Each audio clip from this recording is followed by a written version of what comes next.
My name is Eric Anderson, and I'm with awardswatch.com. Hey, Eric. Hi, Eric. It's really great to talk to both of you guys today. Thanks for being here. I definitely wanted to ask you about the premiere at Cannes and the red carpet and what that experience was like for you. Oh my gosh, it was surreal, overwhelming. We were so proud, but we definitely felt a little bit like fish out of water.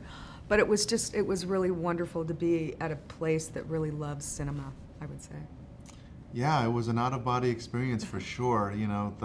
But there was this element of like, what are we doing here? It didn't feel like you belonged immediately. But once you connected to that history and the love for movies, it just brought you right back to what we were all doing this for.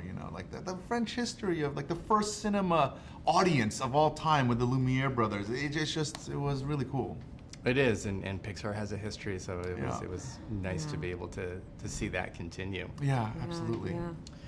This is a very personal story, as well as very logistically challenging. Can you each talk a little bit about what you wanted to bring to the early story, to its fruition? Yeah, there was an event about 7, 8 years ago that I got to that I invited my parents to. It was a celebration for the arts. But when I got up on stage, they wanted me to talk about the arts. I went up there and I saw my parents in the audience. I got very emotional, Eric.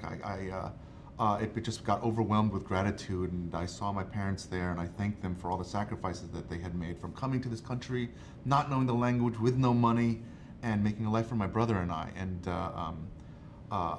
it's a moment I'll never forget. I came back to the studio, and people were asking, "Oh, how was that New York thing?" And I told them the story, and they're like, "Peter, that's the next thing you have to do." And that has been this sort of little golden heart that sort of has beaded its way through this whole journey.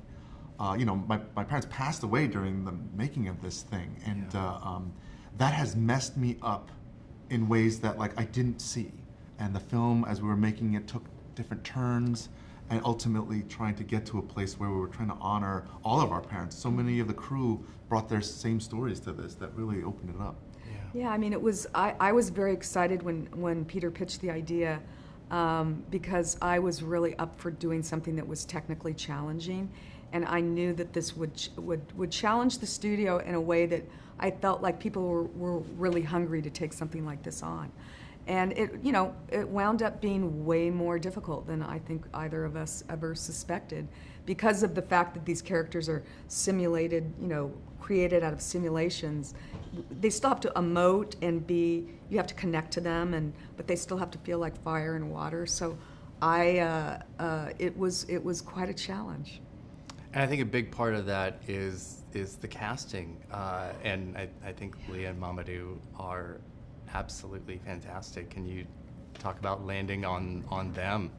Yeah, this was sort of, we went through the casting channels here where they were playing, giving us a lot of different voices to hear, but they were these two sort of accidents. I had heard Leah in this movie called The Half of It by Alice Wu on Netflix, and she was tremendous in there. She showed, this idea of a fierceness of trying to understand her identity, and then this tenderness with her family and her culture that totally brought me into where Ember, could live. But then she has this wonderful smoky voice. She's a singer, and it brought this elemental part to it that sort of, like lit me up. I'm like, oh wow, there's something there. And then the same for Mamoudou. I saw him in two things: a wonderful film called Uncorked, where he was playing this wine like retail shop who wanted to be a sommelier, but he was flirting with a customer, and he had this wonderful way of going with the flow where he was just like, yeah, everybody's Googling, and he would just like move in and out of this energy that I was like, whoa, there's like sort of a watery, cool thing that's going on. But then he had this little bit that he did in Ojerom No, that show where he was crying, and I kept listening, and I cut up pieces of that together to play for everyone. But it was those pieces. We love them. I feel so lucky. I can't even imagine anyone else even coming close to playing these characters, and just feel just so blessed that we had the opportunity to work with them. One of the things I always enjoy talking to Pixar directors and producers is how many of them come up in the ranks or are in so many other different fields. You have visual effects. I mean, you guys are in and have been in so many areas before here. Mm-hmm. What do you think it is about Pixar that makes it such an environment for growth like that? And Disney as well. Yeah, this place has always had a tremendous love of just plussing things.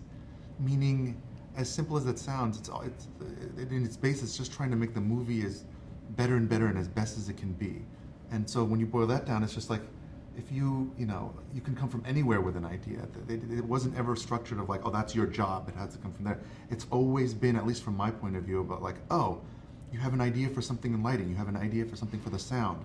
Let's hear it all, and that you're always just learning constantly, at least from my point of view. Yeah, I mean, they were making such great films, and that was kind of why I wanted to join the studio.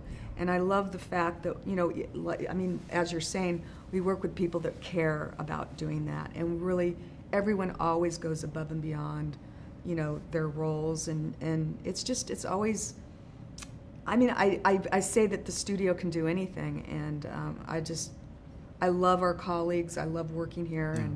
And we don't take it for granted. But Eric, just to say, it's not all roses. Like the the OCD here is insane. Yeah, just well, to that's say. true. There's a perfectionism that can be like so overwhelming that. Anyways, I'm just saying like it's wonderful, but there's a lot of the strength can also the yin be yang of all this is insane. Yeah. That makes perfect sense. Yeah. Thank you both so much. Thank it you was so for lovely being to talk to here. you. Yeah, thank you so much. Where are you coming from? I actually live just up in Sonoma County, so I right drive on. down right on. for Yeah. Pixar stuff, and it's Right on. wonderful. Yeah, I whereabouts? Where are you? love it. Healdsburg. Okay. In wine you country. lucky, Yeah, beautiful. lucky dude. I used to live in Point Richmond, where Pixar started, wow. so Oh, yeah. they Oh. were right next to my bank, and I would yeah. see everybody. Oh my gosh. Every so day. You've been coming here for a while. Yeah, you're a Yes. Bay Area native. Yeah. for sure. Very much so. Yeah. Thanks. Thank you so much. All right. Thank you.